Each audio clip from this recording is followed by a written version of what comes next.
Ya, baik, kita mulai pertemuan kita kali ini. Bismillahirrahmanirrahim. Assalamualaikum warahmatullahi wabarakatuh. Selamat malam semua. Jadi pada pertemuan kita kali ini kita akan melanjutkan apa yang kita diskusikan ya pada pertemuan sebelumnya. Saya coba share screen. Apakah sudah bisa terlihat? Sudah, Pak. Sudah, Pak. Sudah, ya.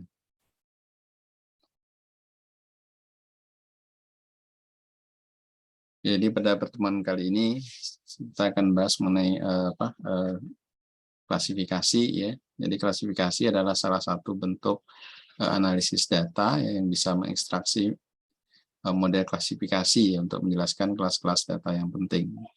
Jadi dengan menggunakan model atau algoritma untuk klasifikasi, maka kita bisa memisahkan ya, atau mengelompokkan ya, kelas-kelas data sesuai dengan yang kita harapkan. Kemudian classifier model selanjutnya dapat digunakan untuk memprediksi kelompok suatu data input. Jadi jika diberikan data input, maka dengan menggunakan classifier model atau model klasifikasi atau juga algoritma ya klasifikasi, maka kita bisa memisahkan ya, satu kelompok dengan kelompok yang lain. Hasil pengelompokan dapat digunakan di berbagai bidang implementasi ya. Nah, ini misalkan contoh untuk melakukan pengelompokan kategori peminjam uang ya di bank misalkan ya, apa yang orang untuk mengajukan pinjaman, kemudian bisa diklasifikasikan ya, yang mengajukan itu sebagai kelompok yang mana yang aman atau berisiko ya. Aman maksudnya dia bisa mengembalikan pinjaman itu tepat waktu ya. Kalau berisiko mungkin pengembaliannya tidak sesuai ya, atau tidak lancar ya. Kemudian berbagai jenis model klasifikasi dikembangkan berdasarkan berbagai metode ya, seperti menggunakan machine learning ya, pattern recognition, dan statistika ya. Nah, ini contoh-contoh kasus ya untuk klasifikasi untuk hal yang lain. Misalkan seorang dokter ya sedang menganalisis data-data kanker pasien yang sedang dirawat ya. Dan terdapat 3 jenis treatment yang bisa diberikan ke pasien tersebut ya. Dan dokter harus memilih ya salah satu dari 3 pilihan treatment tersebut. Nah, ini tindakan klasifikasi jenis treatment itu perlu diberikan ya, agar dokter bisa mengelompokkan mana treatment yang aman dan mana yang punya resiko ya. Nah, sehingga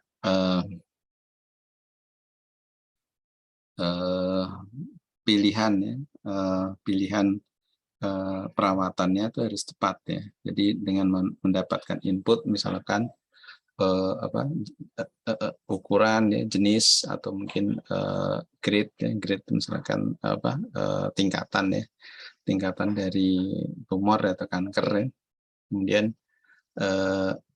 apakah tumor itu menekan ya pada ini mungkin di bagian otak ya, menekan di titik-titik yang titik yang penting ya dalam otak misalkan ya. Kemudian apakah tumor yang bisa tumbuh ya di tempat lain itu sudah menyebar ya, ke tubuh-tubuh yang lain tidak ya. Nah, kemudian apakah kemungkinan side effect atau jika diberikan treatment tersebut ya. Kemudian, nah ini juga masuk pertimbangan juga ya, pasien inginnya seperti apa ya, dan kondisi kesehatan secara umum. Nah, dengan mengamati parameter di sini, maka dokter perlu memilih ya kira-kira metode apa yang tepat untuk digunakan ya, apakah di operasi, apakah di radiasi, ya, apakah di kemoterapi ataupun targeted terapi. Nah, ini terapi pada titik-titik yang memang dianggap memiliki efek ya, atau yang tingkat tumornya tinggi ya, jadi bisa dilokalisir ke suatu area tertentu.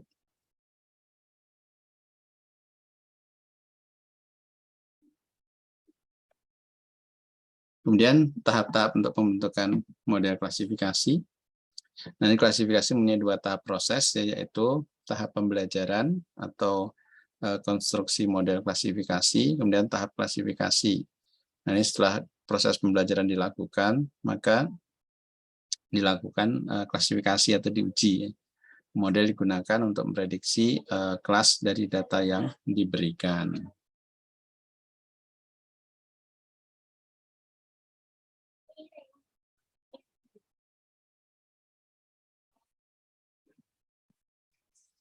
Kemudian sebuah classifier dibentuk dengan merumuskan feature ataupun ciri yang bentuk suatu kelas ataupun kelompok. Ya. Nah, ini kalau memang memungkinkan, kita bisa merumuskan feature-nya dulu, ya, atau ciri-ciri yang mungkin penting atau yang dominan, yang bisa digunakan sebagai pembeda, ya, dari satu kelas ataupun kelompok. Ya. Nah, misalkan kita ingin membedakan kendaraan yang kira-kira menyebabkan pencemaran lingkungan, ya. Nah, makanya kita bedakan cirinya apa, ya. Kendaraannya menggunakan bahan bakar, misalkan, ya, bahan bakar minyak, misalkan, ya. Nah, tapi kalau bahan bakar listrik, walaupun bermesin namun mesin listrik, maka dia tidak berperan dalam pencemaran lingkungan atau merusak lingkungan, ya.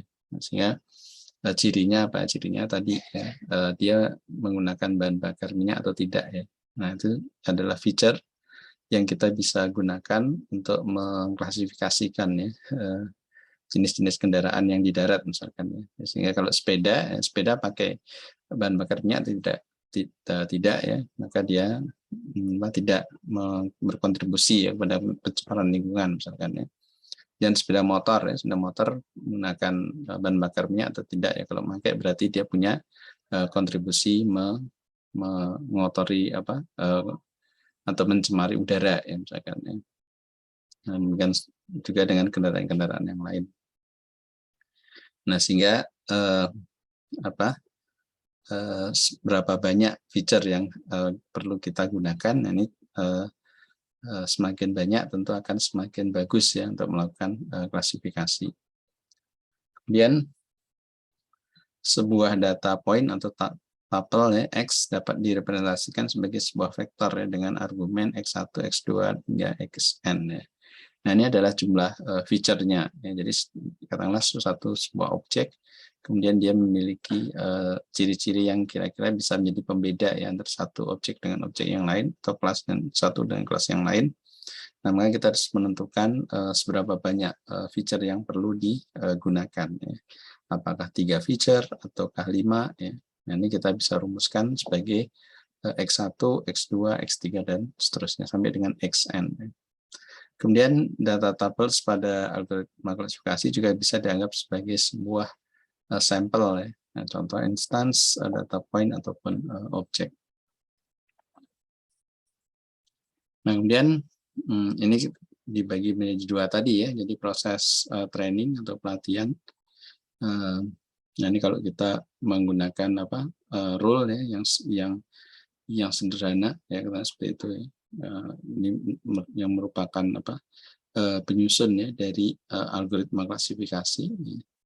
Nah, ini cara menyusun rule-nya ini seperti apa? Ya, tentu dengan kalau yang ini tentu kita mengamati, ya, atau mungkin ini diekstraksi dari pengetahuan, ya, dari pengetahuan orang yang mungkin sudah tahu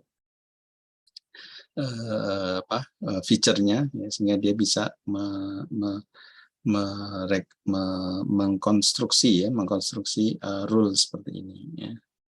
Nah, ini data-data yang tersedia, ya. Ini nama-namanya, umur, ya, dan income, law, kemudian loan decision. Nah, ini berisiko, ya. Nah, jadi ini Sandy Jones masih muda, kemudian pendapatannya masih rendah, ya, maka jika diberikan pinjaman, ya, maka berisiko dia tidak akan bisa mengembalikan pinjaman, ya. Nah, ini kalau yang Caroline Fox ini dia umurnya pertengahan ya, mungkin antara 30 sampai 50 mungkin ya. Jadi masih usia produktif, kemudian income-nya tinggi ya, sehingga ini aman ya. Sehingga kalau diberi pinjaman ini ada masuk kriteria aman ya. Maksudnya dia akan mengembalikan pinjaman itu sesuai dengan yang disepakati ya. Nah ini middle age juga, umurnya sama ya, Rickfield ini. Nah, namun dia income-nya rendah, sehingga dia beresiko. Ya. Nah ini senior, income-nya low, ya, namun masuk safe ya. Nah, ini karena dianggap punya tabungan ya, tabungan banyak misalkan ya, untuk mungkin punya backup ya, penghasilan ya, yang kira-kira mungkin stabil karena walaupun jumlahnya kecil misalkan ya. Nah kira-kira seperti ini ya. Nah ini dari data-data seperti ini yang mungkin ini bisa diperoleh dari data real atau mungkin dari prediksi orang yang sudah berpengalaman ya, punya tabel seperti ini. Nah kemudian diterjemahkan dalam bentuk rule seperti ini. Jadi bentuk rules yang merupakan terjemahan dari kondisi di sini. Nah, kemudian dengan menggunakan rules ini, kemudian akan dicobakan di data-data yang lain, ya, yang mana tidak pernah digunakan untuk merumuskan rule ini. Ya. Jadi ini tes data. Ya. Nah, ini contohnya. Juan Belo, ya, kemudian umurnya senior, income-nya low, maka safe. Nah, ini mungkin mirip dengan yang ini ya, Susan Lake ini, ya, senior, low, dan safe. Ya, sehingga dia pakai rule yang ini.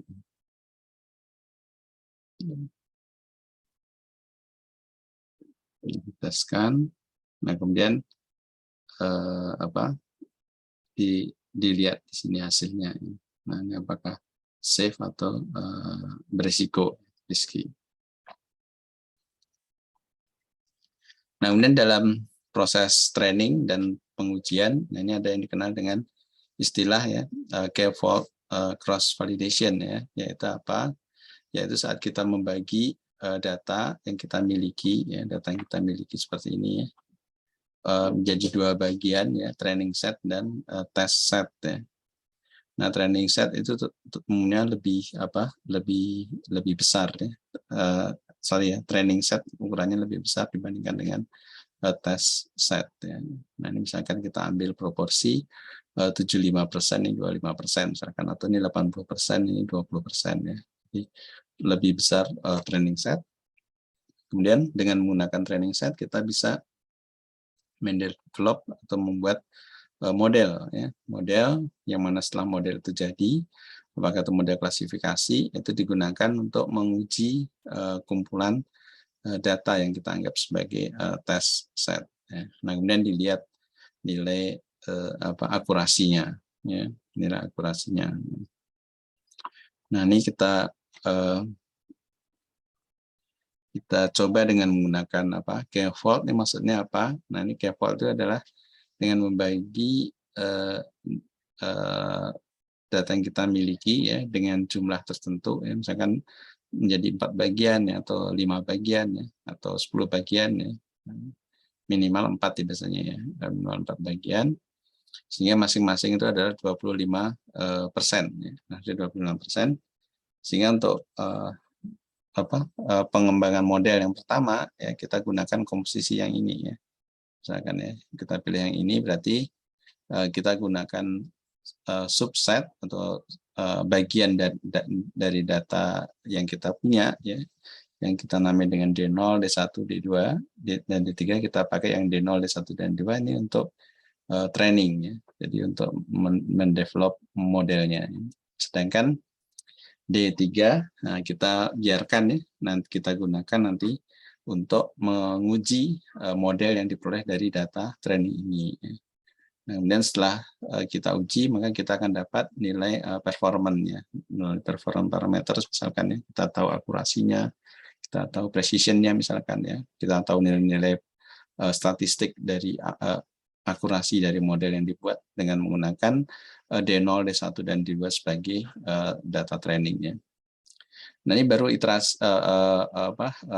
tahap yang pertama ya. Jadi kemudian yang tahap yang kedua kita geser ya. Kita geser data-data mana saja yang kita gunakan sebagai data training ya. Nah, itu kita geser ke kanan ya, sehingga kita dapatkan D1, D2, dan D3 digunakan sebagai data training. Kemudian D0 yang paling awal ini digunakan sebagai data testing ya. Nah, kemudian sistem kita training ulangnya dengan menggunakan D1, D2, dan D3 ya, sehingga kita dapatkan model yang baru ya, atau lebih tepatnya model dengan koefisien-koefisien yang baru ya, karena kita fixkan nilai arsitekturnya atau strukturnya atau persamaannya, namun kita ubah atau kita biarkan koefisiennya mempunyai nilai yang baru ya, karena kita gunakan data training yang lain ya, yang komposisi yang lain ya, yaitu D1, D2, dan D3. Nah, setelah proses pengembangan model ini selesai, kemudian model diujikan ke data testnya, yang mana kita gunakan di sini adalah yang D0 ya. Kemudian kita peroleh nilai performance ya untuk tahap yang kedua. Demikian juga untuk yang tahap ketiga dan keempat ya, kita geser yang putih ini ya. Nah, kemudian setelah kita dapatkan 4 nilai di 4 tahap ini, kemudian baru kita rata-ratakan ya. Nah, umumnya kalau proses pembuatan model ini bagus ya, atau mungkin arsitekturnya bagus ya, maka nilai performance itu tidak akan jauh beda ya, antara performance 1, 2, 3, dan 4, atau performance pada tahap 1, 2, tahap 3, dan tahap 4. Nah, ini tidak jauh berbeda ya. Tapi perbedaan tentu masih tetap ada ya, karena kita gunakan data training yang berbeda-beda ya. Ini D0, D1, D2, kemudian selanjutnya D1, D2, D3. Dan untuk yang training yang ketiga adalah D0, D2, dan D3, dan terakhir kita gunakan D0, D1, dan D3 ya. Nah, ini adalah cara untuk memastikan ya bahwa dengan berbagai jenis ya komposisi data training, apakah arsitektur dari model yang kita gunakan itu konsisten atau tidak. Nah, kalau memang dia kurang konsisten, nah mungkin nilai performance saat step 1, tahap 1, 2, dan 3 ini sama ya, berdekatan nilai performanya. Kemudian yang keempat, dia nilai performanya berbeda sendiri dan jauh ya perbedaannya. Nah, maka itu kita bisa menyatakan bahwa arsitektur model yang kita gunakan itu belum sesuai ya. Jadi dia sangat tergantung dari jenis data yang kita berikan. Nah, kemudian parameter-parameter apa saja yang kita bisa gunakan ya untuk menilai performa dari classifier atau model klasifikasi yang kita buat ya. Nah, itu kita gunakan conversion metric ya untuk menentukan nilai true positif, true negatif, false positif, dan false negatif. Nah, perbedaannya apa ya antara 4 parameter ini ya. Nah, ini contohnya untuk sekarang mungkin masih sebelumnya mungkin sudah agak menurun ya, sekarang mulai naik lagi ya untuk penderita COVID ya. Nah, mungkin jadi masih relevan ya, saya gunakan contoh di sini.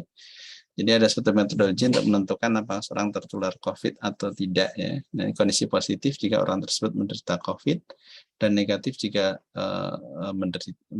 jika tidak menderita atau sehat ya. Nah, ini kita sepakati ya bahwa kalau positif itu dia menderita, kemudian kalau negatif itu berarti tidak menderita atau sehat ya.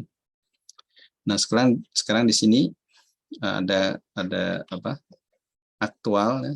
Jadi hasil, maksudnya hasil yang menjadi acuan ya untuk gold standarnya ya. Kemudian kalau predicted itu hasil dari classifier yang kita buat ya. Jadi ada hasil dari program ya, tebakan dari program. Kalau ini mungkin diuji dengan alat yang standar atau metode yang standar yang bisa jadi acuan ya. Nah, ini kalau dua-duanya ada posisi yes, berarti ini true positif ya. Maksudnya apa? Maksudnya orang yang sebenarnya memang sakit ya, yang apa? Yang sakit, kemudian dia terdeteksi apa? Positif ya. Jadi true positif ini orang sakit terdeteksi positif juga ya. Atau dua-duanya yes ya. Jadi sama ya. Jadi antara apa? Antara label dan hasil prediksi ya. Kemudian kalau TN, nah ini di sini kan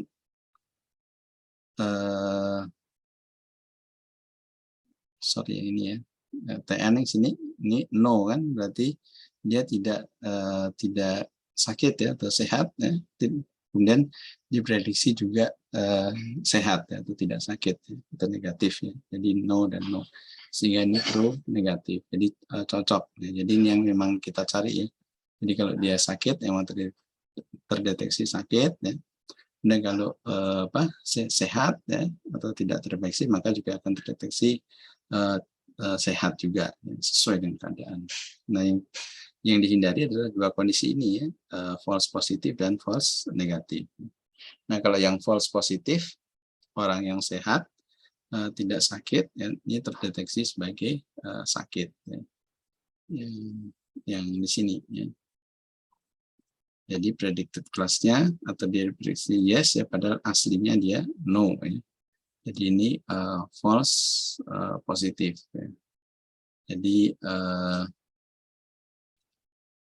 positif yang salah ya, karena aslinya dia adalah apa? Aslinya dia adalah yang negatif ya. Jadi ini false positif ya. Jadi orang yang sehat tapi terdeteksi sakit ya. Nah, kemudian sebaliknya kalau false negatif, nah ini orang yang sakit namun terdeteksi sehat. Jadi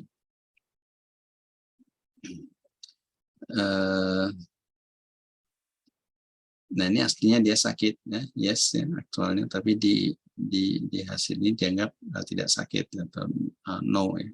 Jadi false negatif, jadi negatif yang palsu ya. Nah, ini negatif yang ini positif yang palsu, false positif. Nah ini dua-duanya sama apa tidak diinginkan ya. Nah kalau ini yang kasus misalkan apa orangnya orangnya sehat ya, orang sehat namun terdeteksi sakit ya, sehingga dia harus ikut karantina dan segala macamnya, harus diobati padahal dia aslinya sehat ya. Nah kalau ini yang berbahaya juga ya, jadi orangnya sebenarnya apa sakit ya, atau menderita COVID tapi dianggap sehat ya, sehingga dia bisa bebas kemana-mana ya karena dianggap sehat, padahal dia sebenarnya terinfeksi dan punya potensi untuk menularkan penyakit yang diderita ke orang lain. Nah, harapannya yang dua komponen ini yang besar ya, yang true positif dan true negatif.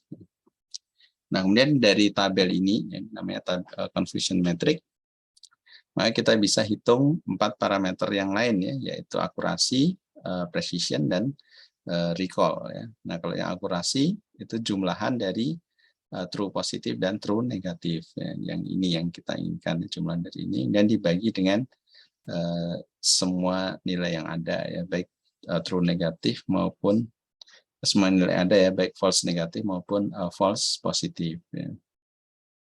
Nah ini kalau makin mendekati satu ya, semuanya kalau mendekati satu maka makin bagus ya. Kemudian kalau precision, nah ini true positif dibagi dengan true positif plus false positif ya. Jadi kalau dilihat di sini ini ya, jadi ini dibagi dengan jumlah ini. Kemudian recall yaitu true positif dibagi dengan true positif tambah false negatif.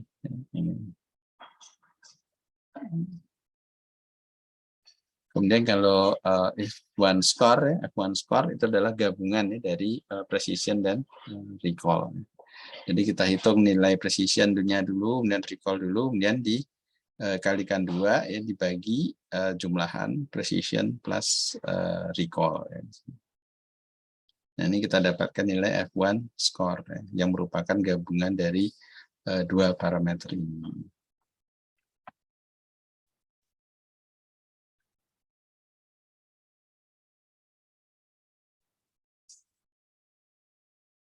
Nah, ini contohnya untuk yang apa?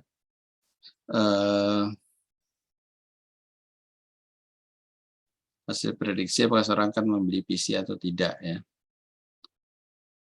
Nah, ini cara menghitungnya gimana untuk nilai akurasi. Nah, ini kita misalkan kalau kita anggap ya membeli komputer itu dengan yes ya. Kemudian tidak membeli dengan no ya. Nah, maka ini TP plus TN, TP-nya di sini ya. 6954, TN-nya yang ini 2588. Kemudian untuk nilai akurasi ya, TP plus TN, kemudian dibagi dengan FN. FN berarti sesuai dengan di sini.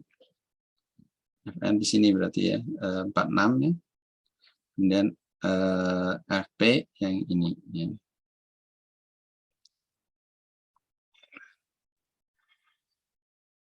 Karena kita ngelihat ininya prediksinya ya. Ini kan positif ya. Ini negatif ya. Tapi aslinya ini positif ya.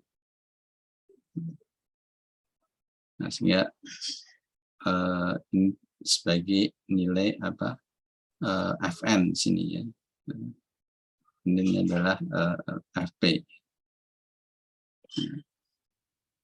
Nah, kemudian dari nilai di conversion metric ini kita bisa menghitung ya, nilai akurasi, ya, nilai precision, nilai recall, kemudian gabungan dari precision dan recall ya, untuk menghasilkan nilai F1. Nah, kemudian bagaimana jika kelasnya banyak ya, tidak hanya biner ya, multi kelas ya. Nah, ini contohnya, misalkan kita punya sistem untuk mengklasifikasikan jenis buah ya, atau walaupun mungkin yang lain juga bisa ya. Tapi yang jelas ini lebih dari 2 kelasnya ya, bukan true dan false atau yes and no. Misalkan 3 jenis buah ya, apple, orange dan mango. Ya. Nah, maka cara menghitungnya,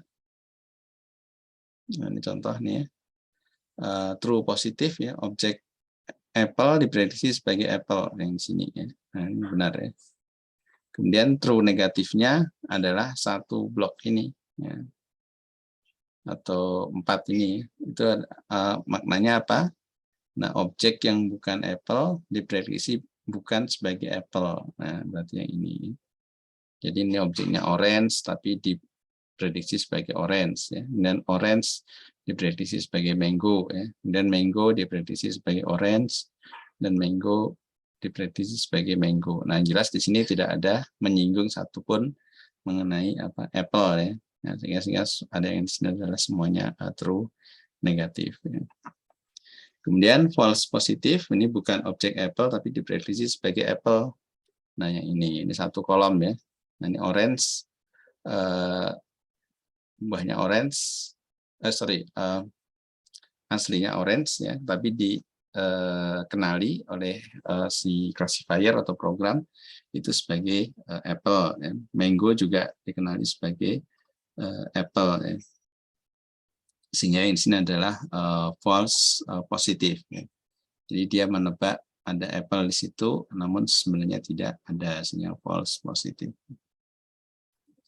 Nah, kemudian yang kuning ya, ini objek apple tapi diprediksi bukan sebagai apple. Jadi sebenarnya di situ ada apple namun dia ditebak sebagai bukan apple. Jadi negatifnya salah. Dan sebenarnya di situ ada apple ya, nah, tapi dia ditebak sebagai bukan apple. Sehingga ini yang satu blok kuning ini ya. Yang ini adalah sebenarnya ada apple, namun diprediksi sebagai atau diklasifikasi sebagai orange ya. Dan yang di sini apple diklasifikasi sebagai mango. Ya. Nah ini berapa kali misalkan atau berapa jenis buah misalkan. Nah ini sehingga dihitung conversion matriknya. Nah kemudian bagaimana untuk menghitung nilai akurasi, precision, recall ya. Nah, maka kalau akurasi, nah ini mudah ya, paling mudah. Berarti ini 7 ya, true positif ya, dan true negatifnya 2 tambah 3, 5, 5 tambah 2, 7, 7 tambah 1, 8. Ya. Jadi true negatifnya 8. Ya. Kemudian false negatifnya yang ini ya. Nah, false negatifnya ini 8, 8 tambah 9 ya, 17. Kemudian false positifnya adalah 1 tambah 3 ini ya. Yang ini adalah 4 ya. Nah, sehingga itu bisa dihitung ya.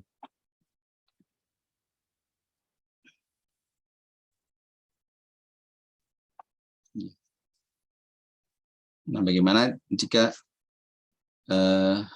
maka nanti ini adalah nilai performance parameters untuk buah apel ya. Jadi untuk buah apel dia caranya seperti ini. Nah, kemudian bagaimana kalau buah orange ya. Nah, buah orange. Nah, kalau buah orange mungkin kita coba hitung di sini ya.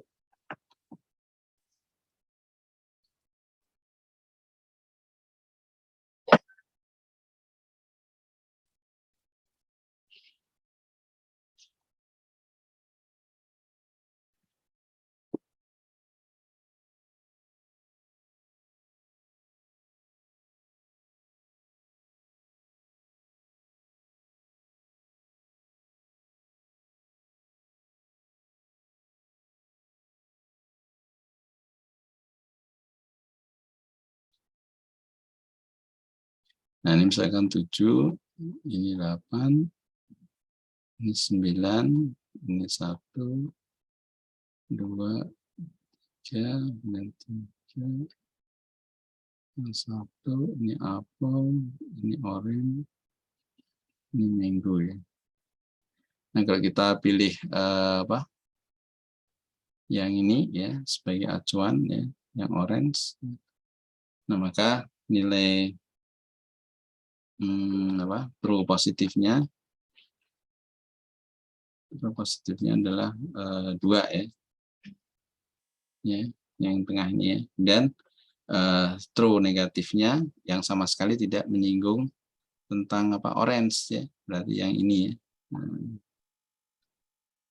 Ini kan dia sama sekali tidak menyinggung tentang orange ya. Ini kan apple, orange, mango ya. Kalau yang ini buah apple diprediksi sebagai apple, kalau di sini apple diprediksi sebagai mango ya. Kalau di sini mango diprediksi sebagai apple, kemudian ini mango diprediksi sebagai mango. Sama sekali tidak menyinggung tentang orange, sehingga ini dijumlahkan sebagai true negatif. Ini true negatifnya adalah 7 plus 9 plus 3 plus 1. Nah, jadi berapa nih? 7 tambah 3, 10. 9 tambah 1, 10. Berarti 2. Kemudian false positifnya. Nah, false positif. Ini kan prediksi ya. False positif berarti yang ini ya.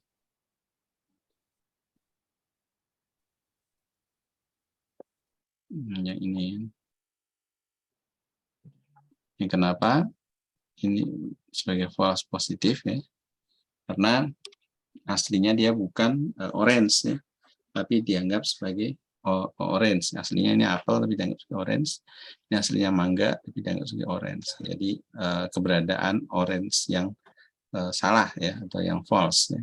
Sehingga jumlahnya adalah 8 plus 2. Jadi ada 8 kasus tambah 2 kasus. Nah, ini 10. Nah, kemudian terakhir yang false negatif ini. Nah, ini aslinya dia orange ya. Tapi dianggap sebagai buah yang lain ya, buah apple ya. Sehingga ketidakberadaan orange di sini itu adalah yang salah ya. Karena di sini dianggap orange itu tidak ada, tapi yang ada hanya apple, sehingga negatifnya itu salah ya. Sehingga di sini 1. Kemudian yang ini juga ya, ini buah orange-nya ada tapi dianggap sebagai mango ya. Nah, sehingga FN-nya adalah 1 tambah 3 ya, 4.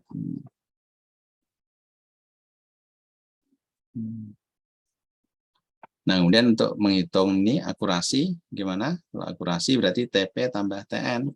Berarti 2 tambah 20 ya, berarti 22. Kemudian yang bawah ini TP tambah TN 22 tambah dengan FN. FN berarti 4 ya. 4 FP 10. Nah, berarti ini 22 dibagi dengan 10 tambah 22, 32 tambah 4, 36. Nah, ini adalah nilai akurasinya. 22 per 36, sekitar 30%-an ya. Ya, sorry, sekitar 60% ya. Nah, ini idealnya gimana kalau multi kelas ya? Idealnya tentu di sini kecil ya. Nah, ini kecil semua nih, mendekati 0. Nah, ini mendekati 0, kecil. Nah, yang besar adalah yang ini. Yang true true positifnya ya.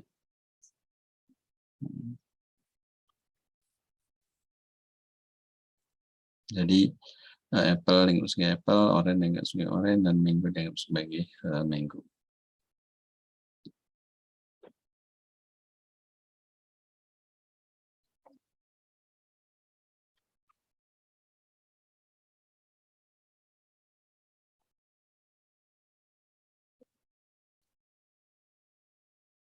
Nah, ini contoh untuk merangkum ya, merangkum hasil K-fold tadi ya, yang tadi ya, yang ini ya. Nah, ini K-fold untuk dapatkan nilai ini. Nah, itu tentu nilai akurasi, precision, recall itu diperoleh dari ini dulu ya, dari confusion matrix terlebih dahulu ya. Nah, confusion matrix terlebih dahulu sehingga dapat menghitungnya ini. Ya. Kemudian kalau tadi yang ini ya, kita buat model lagi, model yang baru, kita training dengan komposisi data yang berbeda, kemudian diuji di sini dengan data tes yang ini ya, testing subset ini, maka kita harus buat ininya dulu ya, confusion matrix-nya, apakah yang biner seperti ini ataukah yang multi kelas ya. Nanti dihitung ya nilai akurasi dan seterusnya. Nah, kalau yang ini tentu perlu dihitung akurasi untuk apel berapa ya, orange berapa, mango berapa, jadi terpisah ya satu-satu ya. Nah, kemudian nanti kalau ingin melihat performance secara keseluruhan ya, misalnya ini performance algoritma untuk membedakan jenis buah ya secara keseluruhan, maka kita rata-ratakan ya, untuk apple berapa akurasinya, orange berapa ya, mango berapa, dan di rata-ratakan. Nah, ini kita lihat antar satu volt dengan volt yang lain tidak jauh beda ya, 0,9, 0,7. Nah, ini mungkin bisa berbeda sedikit ya. Bisa juga dilihat dari ini apa simpangan deviasinya, ya, standar deviasinya. Nah ini kalau diambil rata-ratanya, nah ini kita gunakan untuk sebagai kesimpulan ya, rata-ratanya seperti ini. Jadi kita rata-ratakan saja nilai nilai precision ya, secara keseluruhan ya, untuk semua tahap dari fault.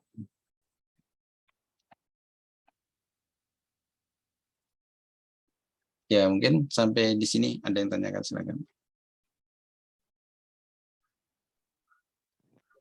Saya Pak, mungkin bertanya Pak. Ya silakan. Saya masih kurang paham yang F1 tadi Pak. F1 apa tadi Pak? Yang mana? Yang F1 itu Pak. F1. Ini? Itu apa ya F1 itu Pak? Iya. Ini? Iya. Oh ya. Ya jadi F1 ini mirip yang mungkin kemarin ya sempat kita singgung ya. Jadi untuk menyederhanakan ya jumlah parameter ya. Jadi kan dengan menggunakan F1 score parameter precision dan recall itu sudah sudah jadi satu ya, sehingga bisa diwakili dengan F1 score. Baik Pak. Kalau sebenarnya ini ada ada filosofinya juga ya, yang precision dan recall ya. Kalau precision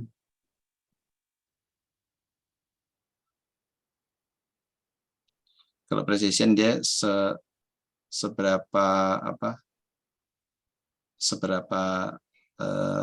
tepat ya dia pada pada titik yang dituju ya. Jadi ini kan true positif ya, true positif dan false positif ya. Nah ini seberapa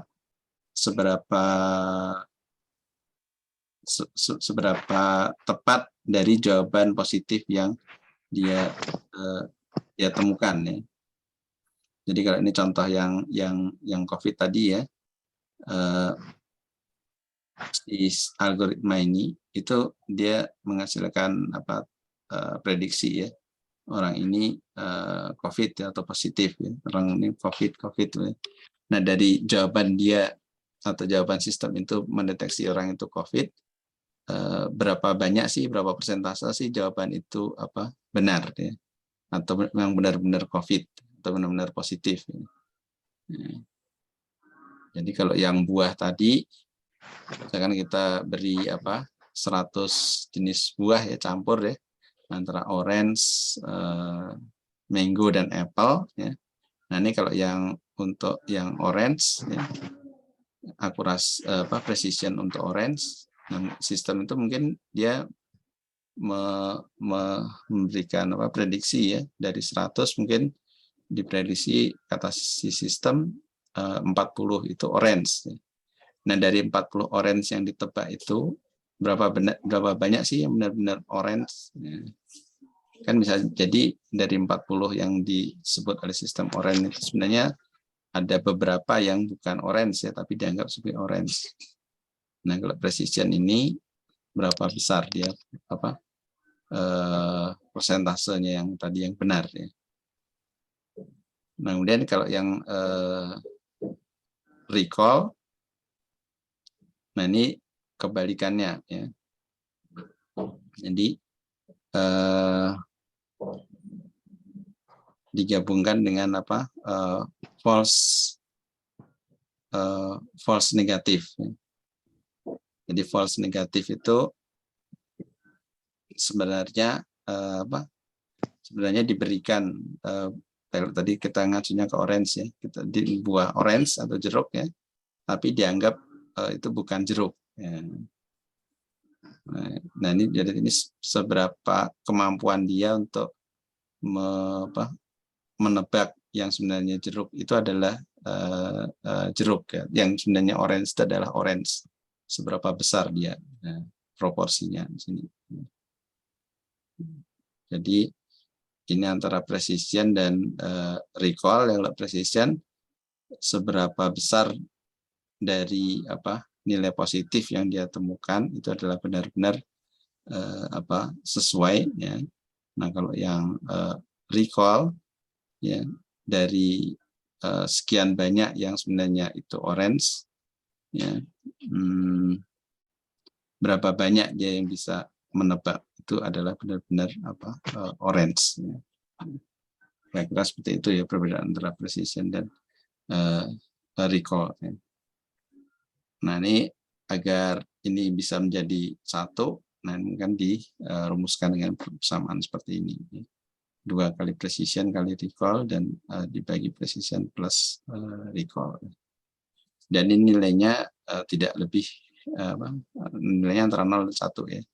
Jadi tidak mungkin lebih dari 1. Mungkin demikian jawabannya. Baik Pak, terima kasih Pak. Untuk conversion matrix itu Pak, itu kita buatnya sewaktu perancangan atau setelah kita membuat sistem terus ada hasil sistem ini benar-benar dapat mendeteksi katakanlah klasifikasi citra ini. Jadi sebelum membuat sistem atau setelah membuat sistem ya Pak, buat conversion matrixnya itu? Setelah ya. Jadi setelah membuat sistem, terus kita uji ya, kita uji dengan sejumlah data tes ya. Kemudian dari data tes itu kan kita sudah tahu ya, data tes itu sudah kita beri kita beri label ya. Ini kalau ini misalkan image ya, kita tahu tuh image apel ya, satu image orange, kemudian satu image mango ya, kita udah tahu. Ini kita berikan ke sistem. Nah ternyata sistem, kalau dia jawab, kalau kita berikan image apple dan dia jawab apple, berarti benar ya, true positif. Tapi kalau kita berikan image apple kemudian dijawabnya orange, nah berarti itu masuk sebagai false negatif ya. Oh ya. Ya false negatif yang ini. Oh ya Pak. Jadi false negatif itu dia nganggap tidak ada ya dari objek yang sudah kita label, yang kita anggap yang kita tahu itu ada ya. Jadi kita tahu di situ ada apel, tapi si sistem jawab itu tidak ada apel, buah yang lain.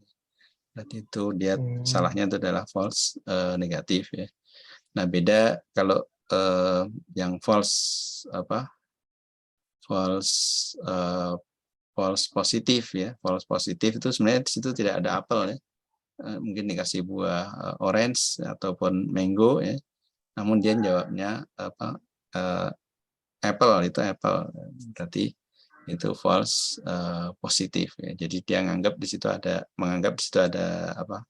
apple ya, namun kenyataannya itu bukan buah apple. Nah bukan buah apel ya. Nah maka di situ kita nyatakan sebagai false positif. Jadi kondisi positif yang salah atau yang palsu ya. Nah kalau yang ini kondisi negatif yang palsu ya, false negatif. Karena kita merujuk ini memang harus satu-satu ya kalau multi kelas. Jadi kalau kita fokusnya ke apple ini, ya, maka kita anggap yang lain itu selain apple ya. Jadi kita tidak peduli apakah orange atau mango ya.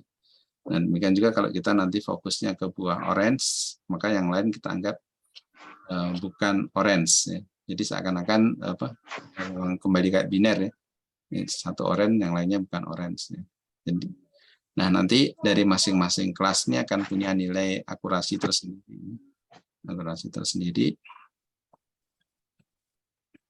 Nah, kemudian nanti untuk menentukan itu kita cari rata-ratanya. Baik Pak. Ya, nanti saya beri contoh yang lain mungkin. Iya Pak. Untuk confusion matrixnya itu pasti nggak mungkin 100% ya Pak. Pasti ada toleransinya Pak. Akurasinya nggak mungkin 100% gitu ya. Gimana? Untuk confusion matrix itu pasti nggak ada yang akurasinya 100% Pak ya. Pasti ada kurang lebihnya lah ya. Ya, tapi nggak kalau presis apa? gitu. Kalau datanya terlalu sedikit bisa 100% gitu. Cuma mungkin Oh iya iya ya. kurang nih ya. Kalau bisa apa? Datanya sebanyak mungkin ya. Oh iya ya. Baik Pak. Sebentar saya coba paper saya.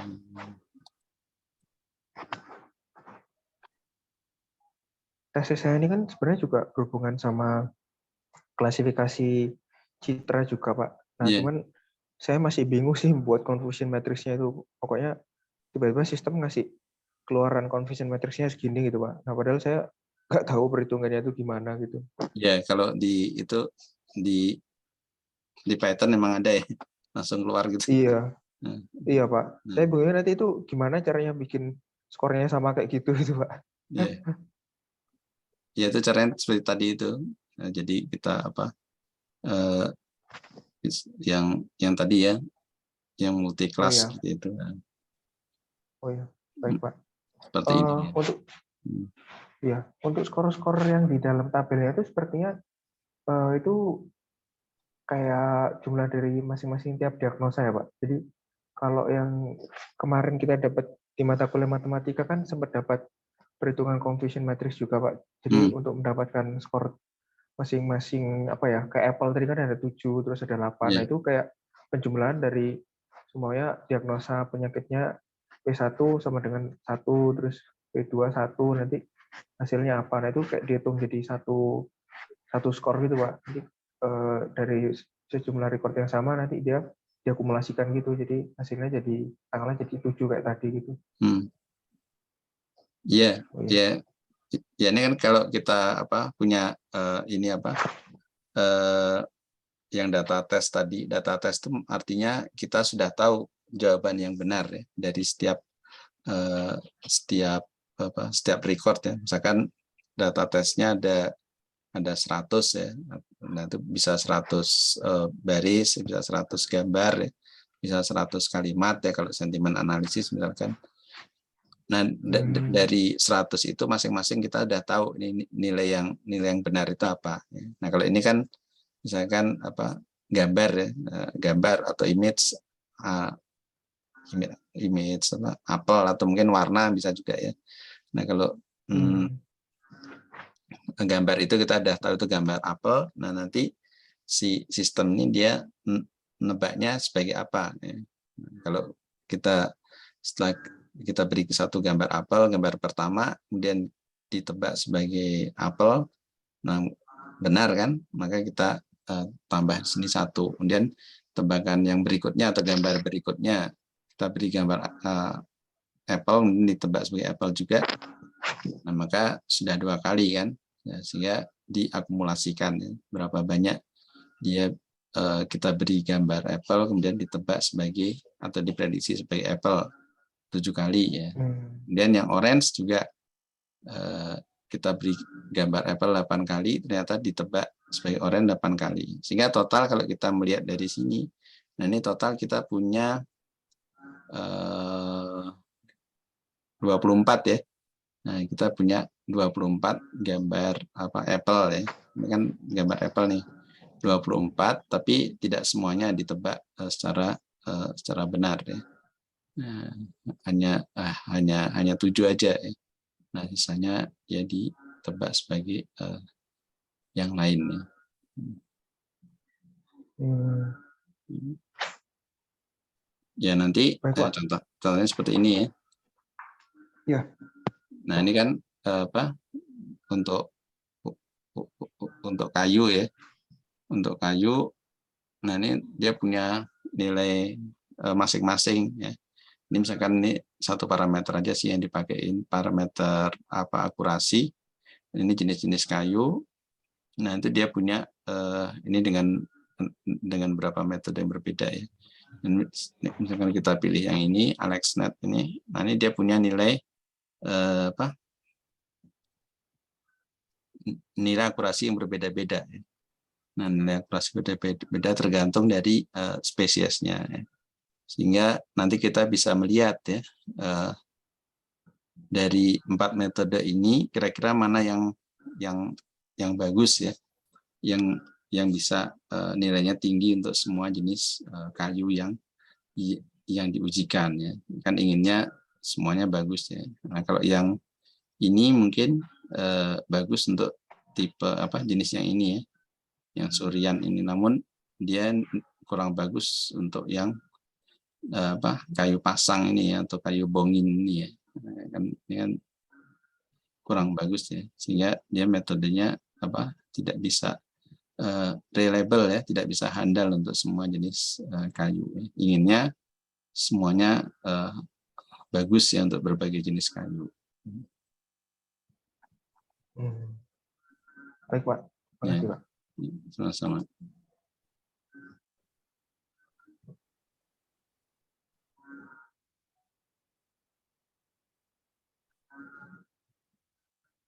Untuk UASnya nanti Pak, kira-kira boleh tahu kisi-kisinya nggak Pak?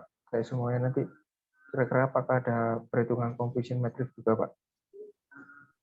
Ya, nanti sesuai dengan inilah bahan yang saya ajarkan ya. Jadi nanti kalau ada perhitungan yang mungkin mirip-mirip seperti ini. Jadi yang di slide itu mungkin bisa bisa dipahami ya. Kayak misalkan seperti yang kemarin yang KNN misalkan ya, cara mencarinya gimana.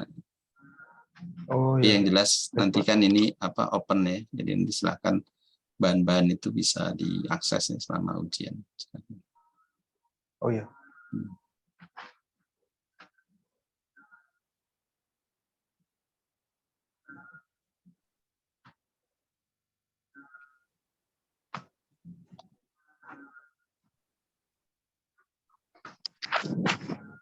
Yang ini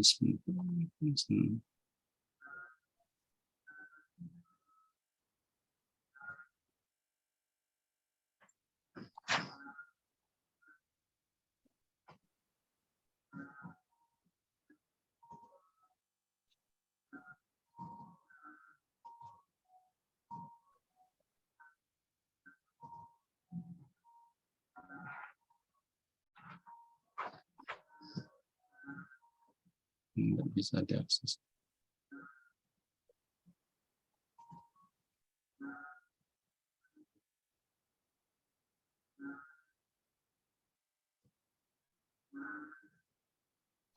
Ini kebetulan tidak bisa diakses. Jadi ada contoh conversion metric ya. Bisa cari di Google aja.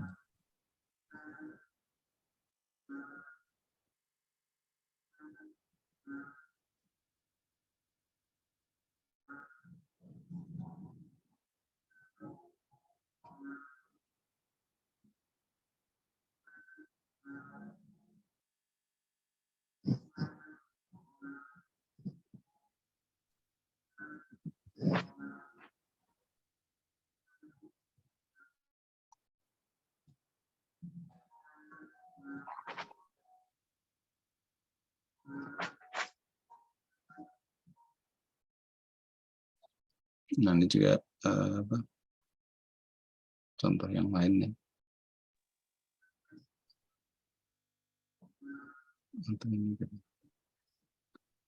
Nah, ini kalau di pemrograman di Python di Matplotlib atau Seaborn ini juga bisa diwarnai ya, ada heat mapnya seperti ini. Jadi kalau yang gelap itu 0 dan terang itu makin tinggi ya. Atau mungkin ini dinormalisasi ya. Dinormalisasi juga bisa, ini 1 ya. Ini 0. Nah, sehingga kita bisa ngelihat kalau ini ideal ya. Jadi yang terang itu ada di tengah. Ini yang true positif semua kan. Sesuai dengan ini. Biasanya sih ini dinormalisasi ya. Jadi dibagi dengan nilai nilai maksimum ya yang ada di sel ini. Ini misalkan maksimumnya 196 ya. Maka semua ini dibagi dengan 196 sehingga ini nilainya 1, ini 0. Sehingga di sini nilainya kalau diberi label antara 0 dan 1. Nah, ini kita lihat ini klasifikasi suara mungkin ya. Ini ada suara AC, suara Kelihatan nggak ini gambarnya? Ada suara apa? Suara klakson ya, klakson mobil, anak-anak bermain, anjing menggonggong, suara bor, suara langsam mesin ini ya, suara mesin, suara tembakan, jackhammer-nya apa? Palu atau apa ya? Sana sirine, suara musik jalanan ya. Nah ini yang paling tinggi dikenali itu yang apa? Suara AC, suara mesin, ya, suara bor ya. Nah ini yang agak susah, suara mobil, suara tembakan ya. Maksudnya agak kecil ya nilainya. Nah ini yang daerah sini adalah yang apa? Yang tidak sesuai ya, yang selain dari true positif ya. Ini true positifnya sini, yang benar ya. Nah ini yang salah ya. Kalau di sini misalkan ini 7 ya, 7 berarti ini aslinya suara anak-anak bermain ya, tapi dikenali sebagai suara AC 7 ya.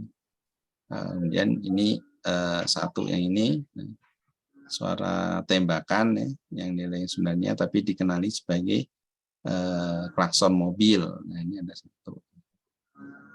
Kemudian yang ini yang agak banyak ya. Nah ini suara apa? Musik jalanan dikenali sebagai suara AC ya, 15 ya. Yang ini suara anak-anak bermain dikenali sebagai musik di jalanan, street musik. Ini kelihatan agak terang sedikit ya. Nah kalau yang 0 itu dia memang benar-benar gelap. Nah ini yang multi kelas. Banyak contohnya. Nah ini yang sudah di apa normalisasi ya tadi ya. Jadi ini dalam bentuk persen.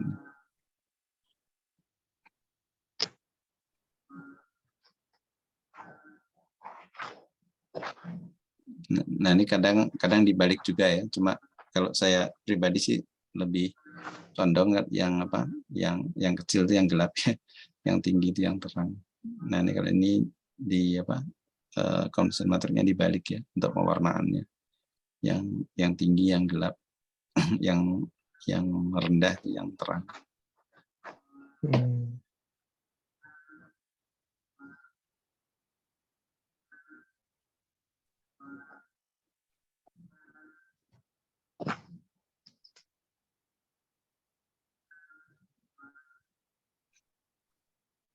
Ya ini contoh-contoh yang apa multi kelas semua ya. Jadi kelasnya lebih dari 1. Nah ini kalau yang biner seperti ini tentu lebih mudah ya. Jadi ini true label, ini nilai yang sebenarnya 01 dan ini yang hasil output dari sistem atau output dari algoritma ya. Kalau 00 berarti ini kita berikan data 0 dan dikenal sebagai 0, yang ini kita berikan data 1 dikenal sebagai data 1.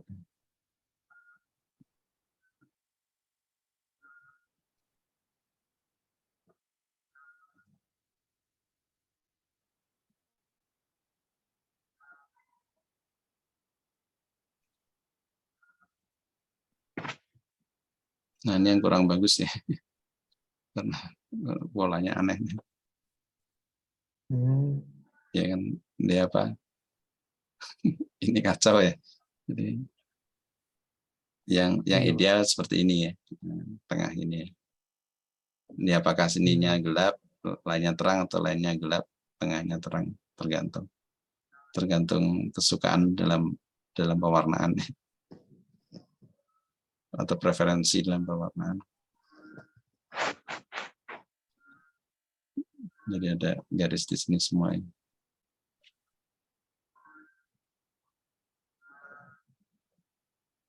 Nah kalau nanti sampai ketemu apa seperti ini katakanlah ya, nah berarti ada yang salah di apa metode klasifikasinya ya, kurang bagus ya classifiernya. Ini kalau mau dihitung nilai apanya performanya tentu tidak akan besar ya. Performanya tentu akan kecil ya. Nilai precision, kemudian kalau ini mungkin hanya yang kelas ini aja yang bagus ya, yang kelas OBJ ini yang bagus, yang lainnya tidak kan. Ini yang kelas COM nih ya, COM ini kurang bagus ya, jadi nilai true positifnya kecil sekali ya. Lebih gede di sini.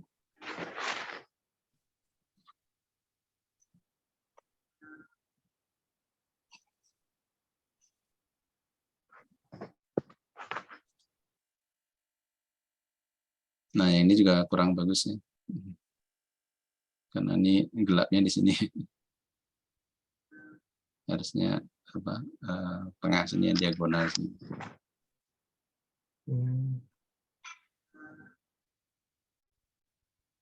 Ini juga ya. Ini seimbang lain sama.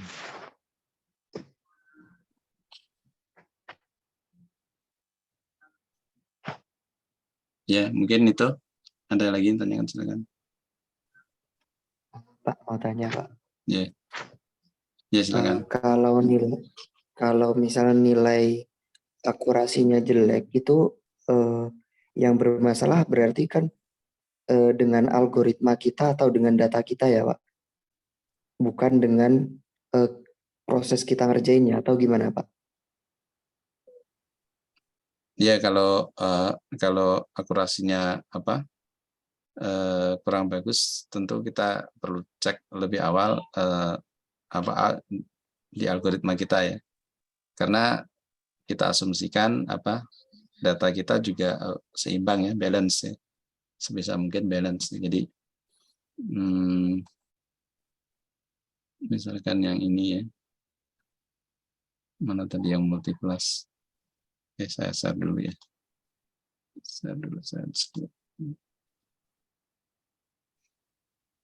Nah, misalkan yang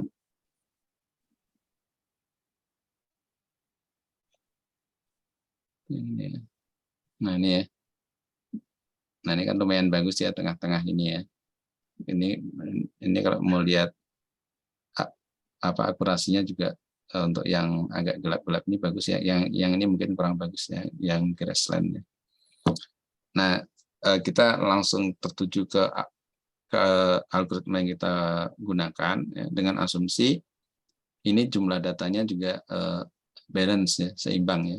Jadi misalkan dalam satu dataset yang untuk tes itu, untuk yang true label yang kita ketahui, kalau tree covernya ada 5, maka yang lainnya juga harus ada 5 ya. Ini 5 semua ya. Jadi total 1, 2, 3, 4, 5, 6. Nah, total minimal 30 misalkan ya, karena ini tiap kelompok atau tiap klasternya ada 5 ya. Atau katakanlah 10 ya. 10, maka kita punya data tes sebanyak 60 ya, dengan asumsi setiap kelasnya ada 10 ya. Jadi sebisa mungkin dibuat seimbang seperti itu ya. Nah, kalau tidak seimbang ya mungkin sebenarnya pernah ya saya jelaskan ya. Jadi kita bisa cari. Sudah saya jelaskan tuh belum ya? Coba nanti saya cek lagi dengan dengan cara mencari rata-ratanya, atau di interpolasi, atau kita data yang berlebih itu kita kurangi ya. Misalkan kelas ini ya, tree covernya ada 100 ya. Kemudian yang shrubland ini kan mungkin remote sensing mungkin ya, untuk mengklasifikasi jenis tutupan lahan ya. Ini apakah ditutupi pohon ya? Apakah ada rumputan, apakah pertanian, apakah artificial surface, ada gedung-gedung misalkan ya. Nah, ini kalau objek seperti ini misalkan 100, ini cuma 3 atau 5 ya. Nah, itu harus dibuat seimbang ya. Atau kalau tidak bisa sama persis, setidaknya mendekati ya, jangan terlalu ekstrim. Ini 100, ini cuma ada 3 ya dalam satu training dataset ya. Nah, caranya ini bisa dibuat data baru ya. Kalau ini misalkan 5 misalkan ya, dibuat data baru data baru sehingga jumlahnya hampir sama ya. Di sini 100, maka buat data baru jadi jumlahnya 80 ya atau 90. Nah, itu sudah memenuhi. Atau kalau di sini misalkan subline-nya cuma ada 30 kali ya. Di sini di sini ada 40 kali ya. Di sini ada 100 tadi. Nah, yang 100 itu bisa kita kurangi ya. Kita random, kita ambil sehingga sisa 50 misalkan. Sehingga ini 50, ini 40. Nah, itu sudah cukup ya untuk kita anggap sebagai data yang seimbang ya. Nah, data setiap masing-masing kelas ini seimbang, jumlahnya sama. Kemudian kita cari conversion metric-nya. Nah, ketemu ada yang kurang bagus ya. Yang ini misalkan yang grassland kurang bagus. Nah, berarti kita bisa fokus ke algoritmanya ya. Namun kalau ini datanya tidak seimbang ya, data preparation-nya kurang bagus, datanya tidak seimbang, kemudian hasilnya seperti ini. Nah, itu boleh jadi kita curiga ke penyiapan datanya yang kurang pas ya. Atau saat training ya. Saat training juga gitu ya, tidak balance ya. Nah, boleh jadi nanti dia akan lebih reliable pada kelas-kelas yang datanya lebih banyak. Nah, sehingga bisa mungkin asumsinya di ini ya, tiap kelas itu harus sama ya. Kalau tidak bisa sama, setidaknya mendekati ya, 80% atau 90% ya. Jadi kalau ini 100 mungkin sini 80 atau ini 90 ya. Nah, itu masih ini ya, masih wajar ya. Ya kira-kira seperti itu. Baik, Pak. Terima kasih, Ya, Pak. ya sama-sama. Jadi saat proses training maupun testing, jumlah data tiap kelas itu harus dibuat ini ya, sebisa mungkin seimbang ya. Ya, jadi kalau jangan satu kelas terlalu kecil ya, kelas lain terlalu besar ya jumlahnya ya. Nah, kalau bisa dibuat sama persis, atau kalau tidak bisa ada perbedaan namun tidak terlalu jauh ya. Nah, kalau yang datanya kecil itu katakanlah susah mencari ya. Nanti bisa kita buat juga data yang katakanlah data buatan ya. Data buatan, data buatan, kemudian jumlahnya kita kita naikkan ya. Ya kalau paling mudah misalkan dengan menggunakan augmentasi ya. Ya, dengan augmentasi. Jadi data yang asli dimodifikasi ya. Sehingga dia ukuran datasetnya jadi lebih banyak. Nah, itu boleh seperti itu. Karena tidak selalu ya, misalkan datanya sedikit terus ini supaya banyak kita cari lagi ya. Nah, itu belum tentu juga ya kita mudah mencarinya. Contohnya mungkin dulu pernah saya singgung juga ya, misalkan data tentang orang yang sakit misalkan ya, data penyakit dan penyakitnya langka, kemudian untuk yang stadium yang berat misalkan, nah, itu kan susah nyarinya ya. Atau data-data orang penderita kanker ya, yang stadium yang level tinggi, yang level berat, stadium 4 misalkan. Nah, itu cari datanya misalkan ya. Misalkan orang kena kanker paru ya, kita ingin melihat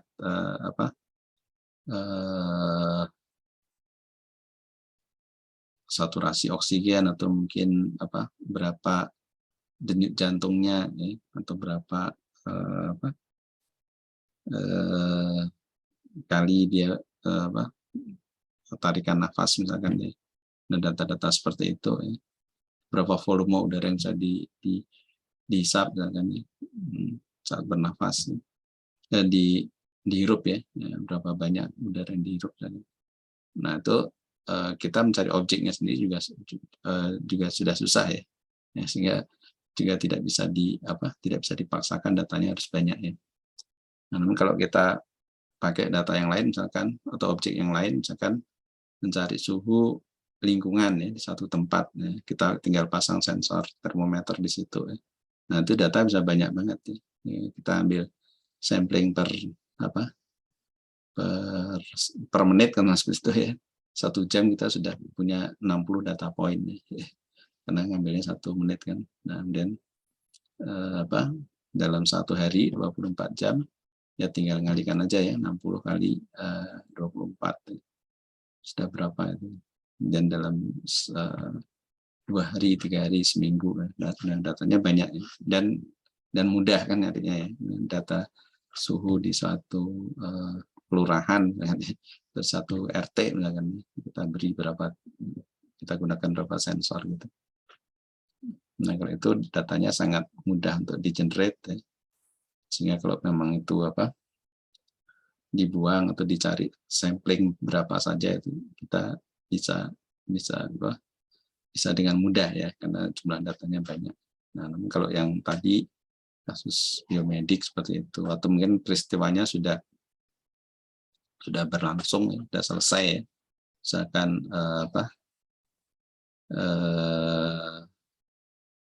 gempa bumi ya, gempa bumi kan ada amplitude ya untuk getaran di permukaan bumi ya. Nah itu sudah tidak mungkin diulang lagi, datanya kurang ya. Tidak mungkin kita merekayasa membuat gempa bumi lagi, itu tidak bisa ya. Nah sudah selesai ya. Nah tentu datanya sedikit ya. Nah itu kalau memang akan diolah ya perlu membuat data buatan yang kira-kira punya karakteristik sama dengan data yang real. Sehingga jumlah datanya jumlah data poinnya bisa diperbesar ya. Jadi tergantung kasus ya, tergantung kondisi yang kita hadapi.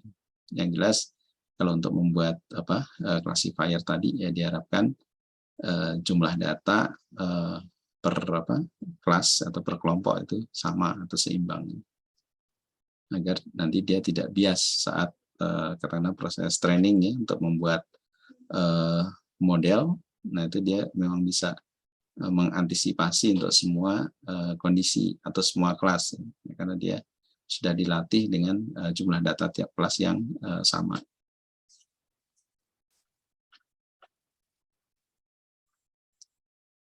Ya mungkin itu jawaban saya.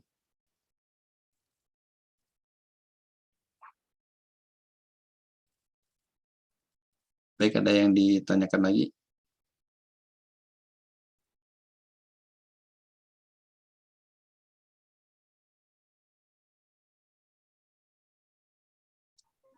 Tidak ada ya? Sudah cukup, Pak. Sudah cukup, Pak ya. Baik, kalau sudah cukup, mungkin kita akhiri pertemuan kita kali ini ya. Sekian, terima kasih atas perhatian diberikan. Sampai jumpa pada pertemuan selanjutnya. Sekian, terima kasih. Assalamualaikum warahmatullahi wabarakatuh. Waalaikumsalam warahmatullahi wabarakatuh. Waalaikumsalam warahmatullahi wabarakatuh. Terima kasih, Pak. Terima kasih, Pak.